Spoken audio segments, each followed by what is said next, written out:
There was a time in my life when it felt like the weight of the past was too heavy to carry. A time when the world felt unsafe, even in the quiet moments.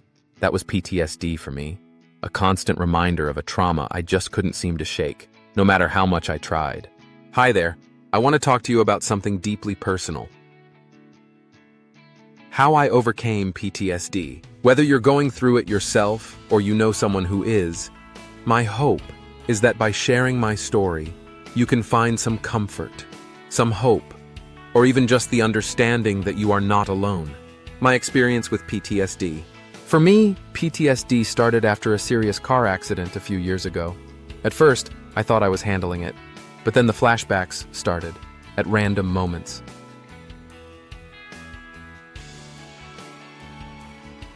Nightmares that would leave me waking up in a panic. The constant feeling of being on edge, like something bad was about to happen, even though I was safe. I didn't know it then, but I was living in a cycle of survival mode. I avoided talking about it for a long time. I thought I could push it away, but the more I ignored it, the louder it became. That's the thing about PTSD. It demands to be acknowledged. The turning point. My turning point came when I realized that I couldn't do it alone. There was a moment when I was so overwhelmed by the fear and anxiety that I finally reached out for help. I remember sitting in my first therapy session, feeling vulnerable and unsure, but it was the first step toward healing.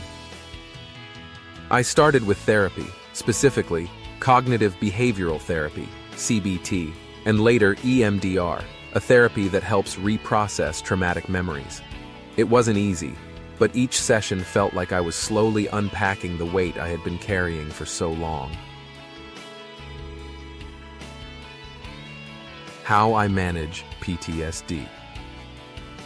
Today. Over time, I learned that managing PTSD isn't about erasing the trauma. It's about learning to live alongside it. One of the biggest tools that helped me was mindfulness. Learning to stay in the present moment, to focus on where I was right now, rather than where my mind wanted to take me. I also learned grounding techniques, like the 5-4-3-2-1 method. When I felt overwhelmed, I would focus on what I could see, feel, hear, smell, and taste. It sounds simple, but it brought me back to the present when my mind was stuck in the past. Self-care and support. Alongside therapy and mindfulness, I found that self-care was essential. For me, self-care wasn't just bubble baths or relaxing evenings. It was setting boundaries, saying no when I needed space, and doing things that made me feel safe and grounded.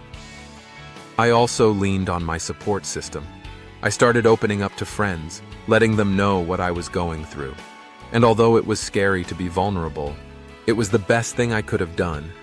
I wasn't fighting this battle alone anymore. Healing is a journey. Today, I still have moments where the past sneaks up on me, but I've learned how to manage those moments. I've learned that healing isn't a straight path. It's full of ups and downs, but that's okay. What matters is that I'm moving forward. If you're going through PTSD, or if you know someone who is, I want you to know that healing is possible. It may not happen overnight, but with time, support, and the right tools, you can find your way back to yourself. You are not defined by your trauma. You are defined by your strength in overcoming it.